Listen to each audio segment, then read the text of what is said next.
और वसुदेव जी ने जैसे ही टोकरी में कृष्ण को बिठाया है, सर पे रखा है, अपने आप बेड़ियां टूट गई है, सबरे बंधन खुल गए हैं। जीव कहता है हमारे बहुत बंधन है, गृहस्थी का बंधन है, समाज का बंधन है, लोक लाज का बंधन है। पर जिस किसी भाग्यशाली की बुद्धि में कृष्ण आकर बैठ जाते हैं, उसके बंधन अपने आप खुल जाते हैं, उसको पता नहीं लगता है। मीरा ने बंधन खोले नहीं, उसे तो पता ही नहीं लगा कब मेरा घर छूट गया, कब मेरा श्रृंगार छूट गया, कब मेरे वस्त्र छूट गए और कब मेरा ये साधु का भेष। बस कृष्ण बुद्धि में आकर बैठ जाए। वसुदेव जी ने श्री कृष्ण की टोकरी को सर पे रखा है, बेड़ियां खुल गई है, हथकड़ियां खुल गई है और कदम आगे बढ़ाया है। जैसे कदम आगे रखते जाते जेल के सब दरवाजे खुलते जाते और वसुदेव जी यमुना के किनारे पर पहुंचे हैं। जैसे यमुना के किनारे पर पहुंचकर नदी पार करने लगे हैं तो यमुना जी में बाढ़ आ गई। बादलों ने विचार किया है कि भगवान का प्राकट्य हुआ है, सब लोग कुछ न कुछ भगवान के प्रेम में जुटा रहे हैं, बधाई दे रहे हैं, हम क्या जुटाएं। भगवान ने कहा जिसके पास जो हो वही जुटाओ। बादलों ने कहा महाराज आपके पास तो पानी, तो भगवान ने कहा कोई बात नहीं वही लुटाओ। तो बादलों ने ठंडी ठंडी फुहार कर बरसात करना शुरू किया है।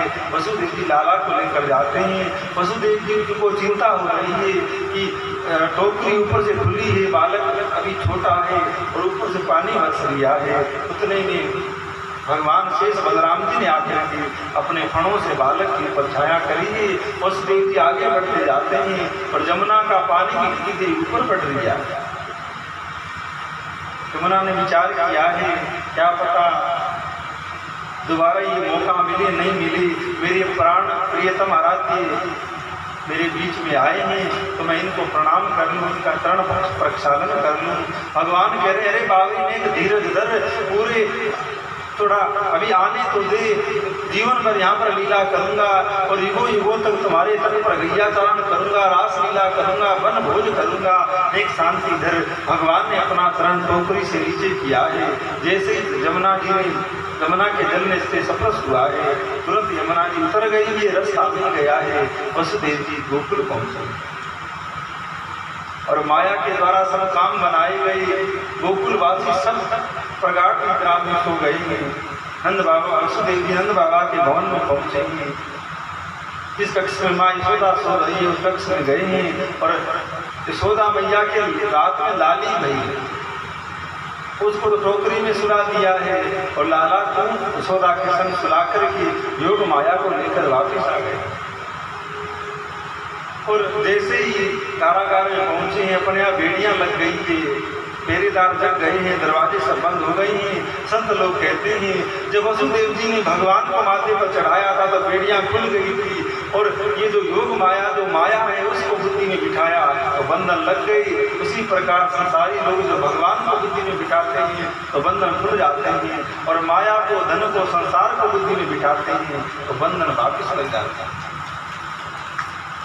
अब जैसे ही लाली जेल में आई है तुरंत जोर जोर से रोना शुरू किया है।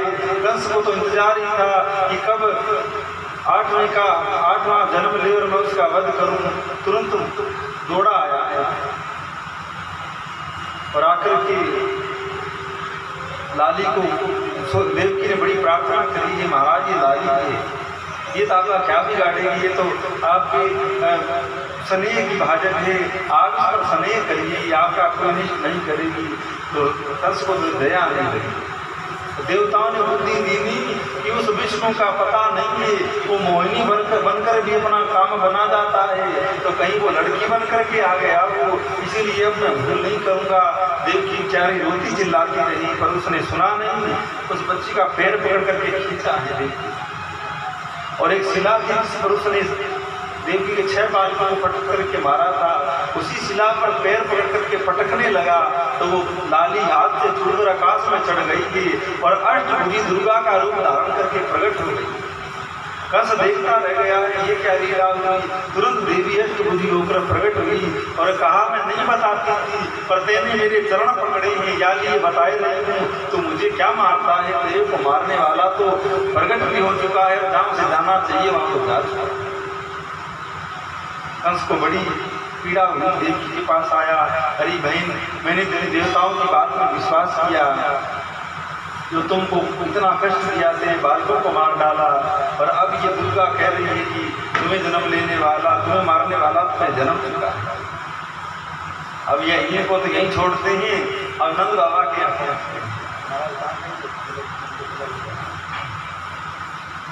तो लाली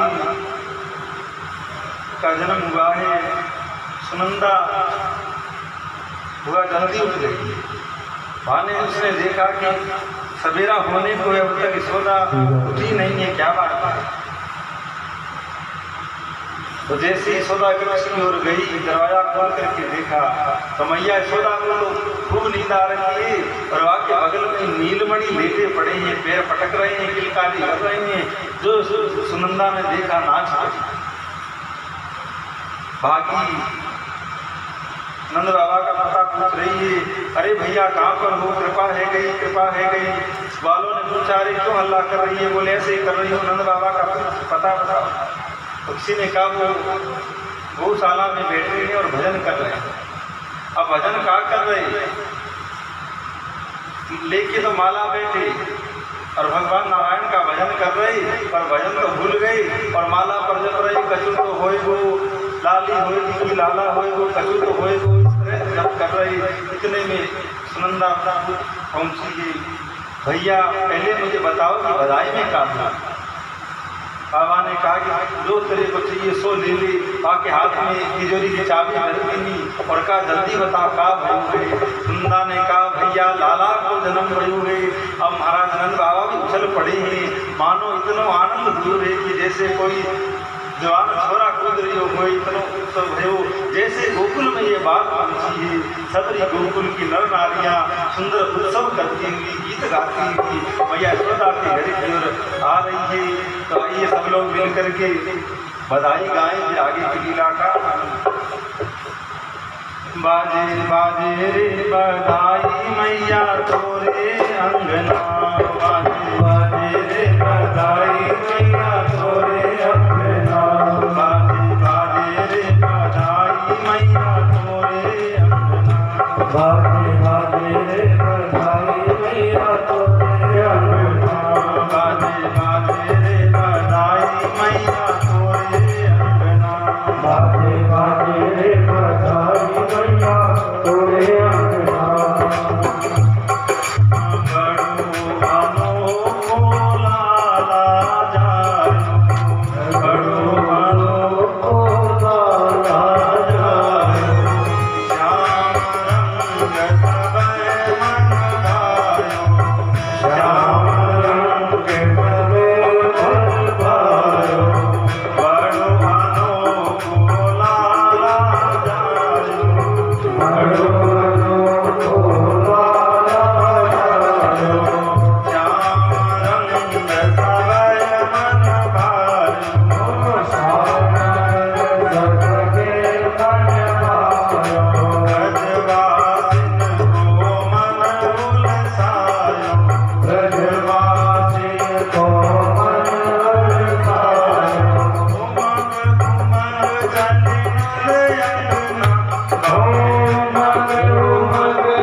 मैया तोरे